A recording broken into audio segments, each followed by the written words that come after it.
Welcome back, deep divers. Get ready, because today we're taking you deep into the heart of a rainforest mystery. A mystery that'll have you questioning reality itself. We're talking about a man, a giant flower, and a whole lot of unanswered questions. Sounds intriguing. I'm all ears. All right, so picture this. The foggy rainforests of Thailand, home to the Rafflesia flower, the largest flower in the world. The Rafflesia? Ah, yes. Quite the botanical marvel. Known for its size, its pungent smell. And the fact that it's a parasite, right? No roots, no stems, no leaves. It gets all its nutrients by tapping into other plants. Exactly. So it doesn't need to eat anything, certainly not insects, and definitely not people. Which is why this incident we're diving into today is so perplexing. You got it. Sources describe a man seemingly devoured by Rafflesia. Devoured. But we just established that the Rafflesia isn't carnivorous. Right. That's the whole mystery. There's also talk of a botanical genetics company doing some, let's say, experimental work in the area. Ah, so genetic manipulation could be a factor here. Potentially. But before we get ahead of ourselves, let's start with what we know.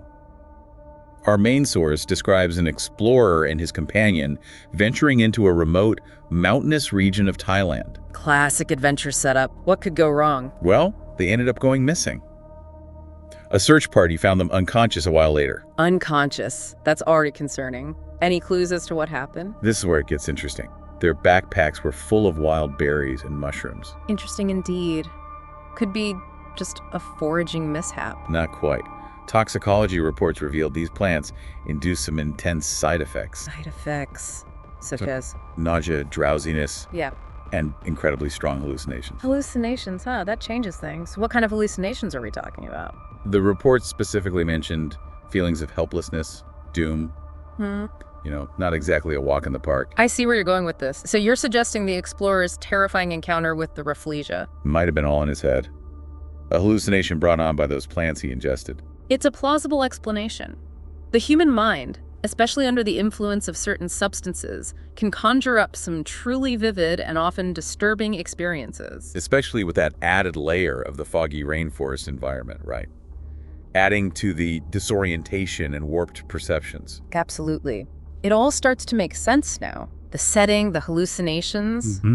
It paints a picture of a situation ripe for a terrifying, albeit imagined, encounter. But remember that botanical genetics company we mentioned earlier? Oh, right. The one rumored to be experimenting in the area. You think their work could tie into all of this? It's a thought, isn't it? What if the explorers' hallucinations weren't just a natural reaction to those plants? You're suggesting they were somehow influenced or even triggered by the genetic experiment. Maybe. We don't have concrete evidence, but it raises some serious questions about the ethical implications of this kind of research. Absolutely. Even if the Rafflesia wasn't directly involved in this incident, tampering with its genes could have unforeseen consequences. Exactly.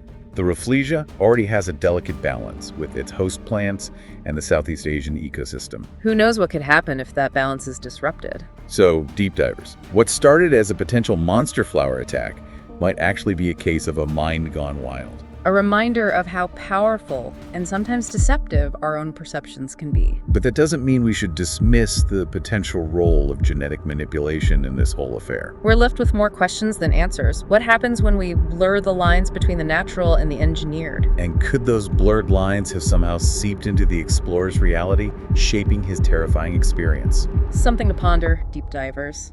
Until next time.